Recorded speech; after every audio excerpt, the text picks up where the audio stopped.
Hello neighbors, today we're gonna make one of my top 3 favorite bibimbap. Bibimbap just means mixed rice, so you can put in any ingredients, but I think there's a little bit of an art about which ingredients you put in. The combination of these ingredients, unfortunately, it didn't come to me in a dream. It came to me when I was looking at a menu at Bonjuk, which is a place where a lot of people go to get Korean conjee or Korean juk. I love the combination of ingredients that they chose. So today I'm gonna break it down, how to make it just like them, but then we're gonna add in our world-class bibimbap sauce. That one we made 2 years ago and we still use the same exact recipe. We don't change it. It's good.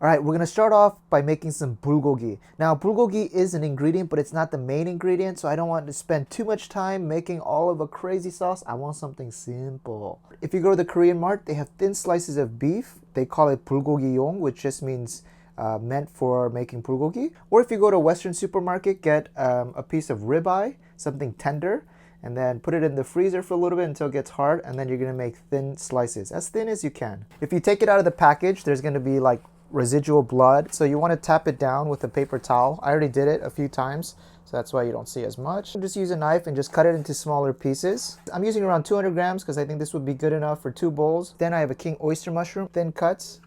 These are pretty long, so I'm going to just give them another cut. And then I'm going to just do about a half an onion. Now we're going to make a very quick bulgogi. If you want to do it more proper, you want to grate like Korean pear to get it tender and a little bit more deeper flavor, go type in future neighbor bulgogi and you'll see our video on it. But today, 할 거 많아요. We got a lot of stuff to do. 3 tablespoons of soy sauce, 2 tablespoons of sugar, 2 tablespoons of rice wine. So we're going to do medium. You can use any cooking wine. Tablespoon of minced garlic, half a teaspoon of ginger. That's gonna take out any of the meaty smell. Tablespoon of minced green onions or spring onions. Let's water this down with 2 tablespoons of water, and then just a splash of sesame oil to bring all the flavors together. Let's put in our meat. Let's put in some of our onions, and then our oyster mushrooms as well. Get it marinating in this sauce. We'll just let this chill while we prep and move on. And do you know what we have soaking here? This is Korean thistle or Gondre. This wild thistle, this grows up in the hills and mountainsides of Korea. It's very popular in Buddhist cuisine. And it's just very, very nutritious. But it comes dried like this, so I recommend pre-soaking in water. The best is if you do it overnight, then you're gonna get a very smooth leaf. But right now I put this in for about 2 or 3 hours. I think that should be enough because we're gonna boil this anyway. I'm using 50 grams. Just try to grab as much as you can with one big handful, and that should be around 50 grams. We'll drain this. We're gonna just put it in.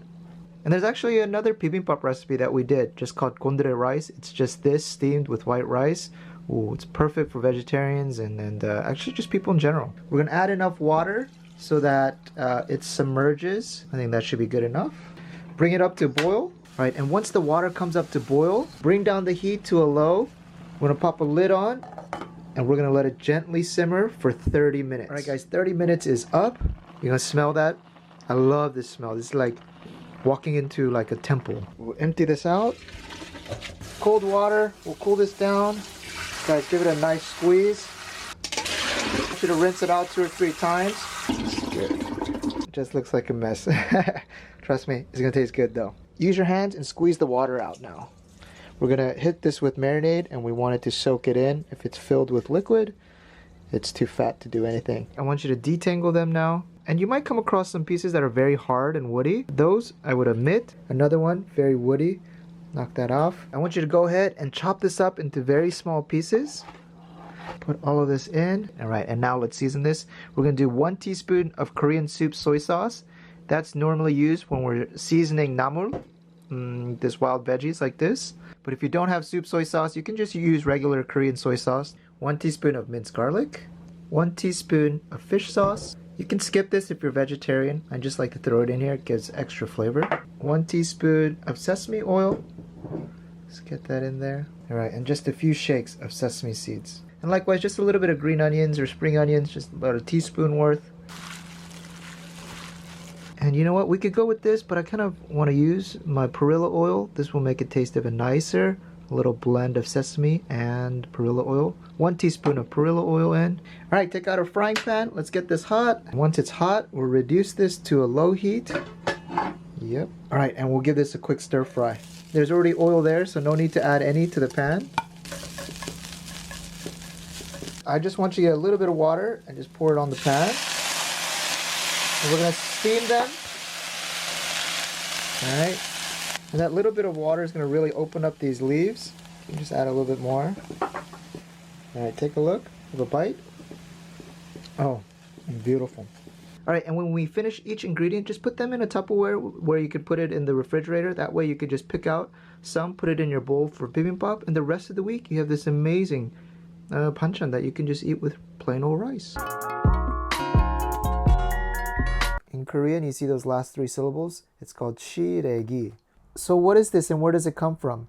You know when you leave a carrot in the back of your refrigerator, it starts growing a little sprouted greens on top? This is the same thing. For Korean radish, if you leave them, they start sprouting these greens. And these greens are filled with a lot of nutrition. All right, if you go to the Korean markets, they'll sell them already boiled like this. But if you're interested in this ingredient and all you can find is the dried kind, similar to the gondre, go put it in water overnight, and the next morning you want to wash it, get rid of that water, and give it a few good rinses, and then boil it for 30 minutes on low heat. You're going to squeeze all of the water out, and then looky, we're at the same starting point. Let's go! And these radish greens, they're a little bit chewy, and I know a lot of Korean home cooks, they forget or they don't do this step, but I think it's important if you want to get very smooth tasting. If you just peel the top layer of the vine, you can like take this off like that. And this makes it taste so much more smoother, okay? Yeah, I mean, I have to say, like Korean cooking is really a labor of love. If you do it in the traditional way and you pay attention to all the small details, wow. And voila, if you have a pile like this, you know your patience has increased. Good. All right, guys, so this is 1 big fistful of boiled Siraegi or radish tops. For our bibimbap, I want you to finely dice this. And I put this into a nice bowl. About 1/2 tablespoon of minced garlic, 1.5 tablespoons of soup soy sauce, or you can use regular Korean soy sauce. It's customary to use perilla oil when we're cooking namul. So I'm gonna do equal amount, 1.5 tablespoons, and another half. Ooh, I like the taste of perilla oil. Kind of squeeze it and make sure that all that flavor gets rubbed in. And exactly like the gondre, we're gonna give them a quick stir fry. And you'll see this is kind of wet. You can hear it, right? And you see some liquid. We want to stir fry it until we get rid of all that liquid. Just stir fry this around for about 1 to 2 minutes. Oh man, that tastes wonderful by itself. Now we could just stop it here, but if you have perilla powder, 들깨가루, remember we put in perilla oil, you can bring up that perilla scent just a little bit more and it's going to taste even better. Again, this tastes wonderful at this stage, but I'm going to flex a little bit. Not too much, but just a little bit. Let's give it one more taste. This is so good. All right, lovelies. Third banchan, we're gonna make something called mujorim 볶음.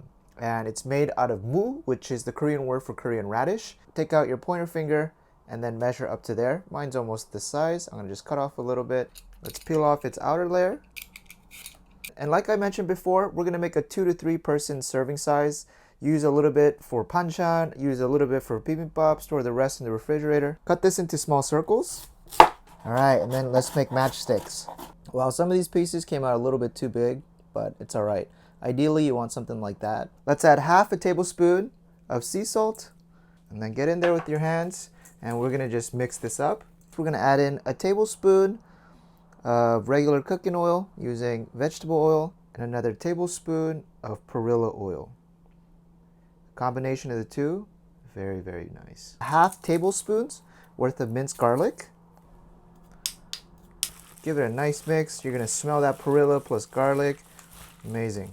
Oh, and make sure you pick a frying pan that you have a matching lid. Once it gets hot, let's put it down to a medium low. And as this cooks, this is going to release water and it's going to naturally steam. Just put a lid on and we'll let it cook for about 8 minutes. Once in a while, lift up the pan, give it a nice stir. All right, 3 minutes in, Wow, you see all that broth on the bottom? It's cooking in it. It's good. Just give this a stir so that we get some even cooking. All right. It's been around 8 minutes. It should be really soft when you bite into it, almost kind of like potatoes. I tried it, perfectly seasoned. Again, keep the leftovers in the refrigerator with a little bit of rice. Nice veggie banchan. And bibimbap, you have to have color. It's a feast of the eyes. So I'm gonna do about a finger length of zucchini, equal size about the carrot, and then 2 shiitake mushrooms. By the way, in Korean, we call it pyogobazet, in case you're at the Korean mart, not shiitake, pyogobazet. They're not exactly the same thing, more like twins, yeah. So cut this up thin. For our carrots, we're gonna make thin circles first. Then, all right, just a splash of oil, all right? And once it's hot, let's reduce this to a low heat. And the reason we're doing low heat, we just wanna make these carrots turn soft, but we don't want them to turn colors. Same thing for all the other vegetables. Just a sprinkle of salt. We have a lot of seasoning already. You can give it a try. Still has a crunch. All right, now it's soft. This is good.